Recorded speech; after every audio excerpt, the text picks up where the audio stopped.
Bonjour à tous, aujourd'hui nous allons parler de comment construire des avatars. Qu'est-ce que c'est que ces avatars?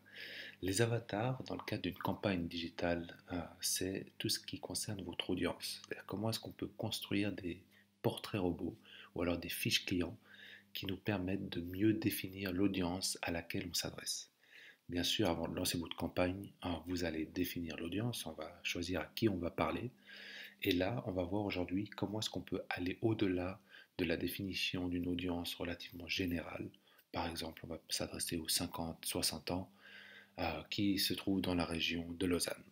Comment est-ce qu'on peut aller au-delà de ces définitions d'audience? Donc, dans un premier temps, on l'a vu dans d'autres vidéos, la donnée que l'on cherche à capturer peut se résumer à une adresse email. Et à partir d'une adresse email, on va avoir très peu d'informations. C'est-à-dire qu'au mieux, selon le format de l'adresse email, on va pouvoir avoir le nom et le prénom de la personne. On va savoir bien sûr de quel projet il s'agit, c'est-à-dire quel est l'intérêt de la personne, si elle a donné son adresse email pour un projet immobilier qui se trouve par exemple à Neuchâtel. Mais à partir de là, donc on peut déjà commencer un peu à extrapoler. C'est-à-dire qu'on peut euh, connaître un peu les besoins en fonction du lieu requis. On a vu qu'on peut avoir son nom et prénom, mais ça s'arrête là. Donc l'idée, c'est comment est-ce qu'on peut euh, élaborer des avatars, justement aller au-delà de ces deux informations basiques. Pour ceci, on utilise ce qu'on appelle des plateformes de gestion de données. Et elles sont divisées en deux segments. Premièrement, tout ce qui concerne la donnée propre.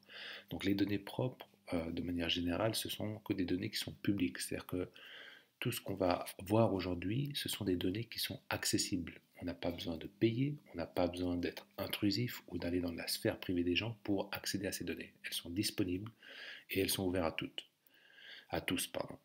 Donc les données propres, ça va être des informations du type l'heure de la capture. À quelle heure est-ce que le prospect a échangé son adresse email? Ou la géolocalisation. Où est-ce qu'il se trouvait lorsqu'il a rempli un formulaire de contact, par exemple? Et également tout ce qui est du domaine de la source. D'où est-ce qu'il est provenu? D'où est-ce qu'il provient? Est-ce qu'il venait après avoir cliqué sur une campagne Facebook ou est-ce qu'il venait après avoir fait une recherche Google? Donc à partir de ces informations, là aussi on peut extrapoler à nouveau, c'est-à-dire interpréter et savoir que si il a donné son email le soir, par exemple à 22h30 à Lausanne, il y a de fortes chances que ce soit son lieu de résidence. C'est-à-dire que le soir, on suppose qu'il se trouve à la maison. En ce qui concerne la source, ça nous permet de qualifier le prospect selon sa température, ce qu'on appelle la température, c'est-à-dire qu'un prospect chaud, c'est quelqu'un qui a fait des recherches précises, par exemple qui est allé sur un site de portail immobilier, qui a dit je recherche une villa dans cette zone géographique précise avec un budget maximum de temps. C'est quelqu'un, on sait, qui est plus proche de la phase de conversion que quelqu'un qui est froid. C'est-à-dire un prospect froid, c'est quelqu'un qui aura juste recherché par exemple sur Google acheter villa suisse. Donc voilà, c'est deux types de qualifications. Ensuite, sur la plateforme, on a donc le deuxième, si vous voulez, la deuxième partie qui concerne non pas les données à proprement dit propres, mais les données externes. Et les données externes, ce sont justement ces informations qui sont publiques, qui sont disponibles à tous, qu'on peut trouver que ce soit à travers différents sites comme Google, LinkedIn, Search.ch ou autres, et qui nous permettent d'avoir des informations quant au profil de la personne, à son employeur, la société où il travaille, la position, son éducation, la localisation, les adresses privées et d'autres données personnelles, telles même avoir la photo de la personne. Aujourd'hui, on le sait, on partage énormément sur la toile. Donc voilà tout ce qu'on peut obtenir. Et à partir de là, ce que nous allons faire, c'est qu'on va se dire, je sais qu'il travaille chez tel employeur avec telle position, peut-être, donc j'ai une information approximative sur son niveau de salaire. Je vois quel a été son parcours scolaire, peut-être, donc je peux avoir une idée quant à son âge. Et par rapport à sa localisation et à l'adresse privée, je vois un peu s'il va être dans la catégorie d'un pendulaire ou pas.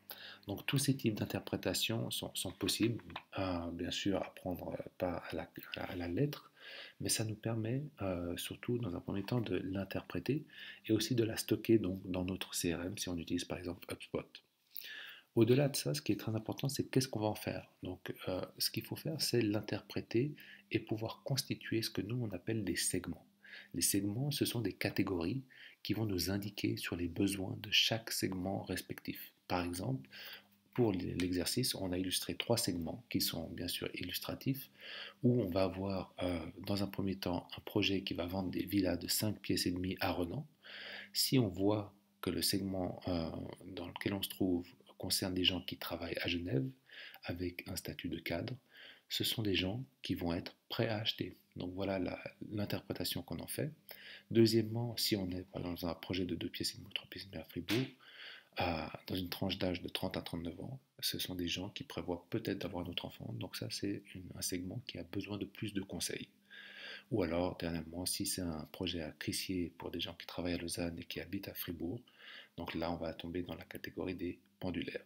Donc voilà les différents segments qu'on fait et comment on va pouvoir agréger ces informations dans notre définition d'audience, de telle sorte à ce qu'on puisse adapter le message pour, pour pouvoir s'adresser à une personne qui est prête à l'achat ou alors fournir des conseils pour ceux qui ont besoin de plus de conseils. Donc voilà comment est-ce qu'on construit ces avatars. En résumé, on a ces trois points. Donc s'assurer qu'on utilise l'analyse des données internes justement pour identifier les différents besoins et aussi pour tout ce qui est des comportements sur les sites. Ensuite, également utiliser les données externes qui sont publiques donc pour définir le profil des prospects. Et dernièrement, comment est-ce qu'on va personnaliser et détailler le matériel publicitaire sur les segments des prospects de telle sorte à ce qu'on réponde à ses besoins. Si c'est quelqu'un qui a besoin de plus de conseils, qui est dit froid, qui a besoin justement d'être informé ou d'être rassuré s'il y a des appréhensions. Donc voilà ces trois points à garder à l'esprit pour la construction de ces avatars. Je vous remercie et je vous dis à tout bientôt dans une autre vidéo.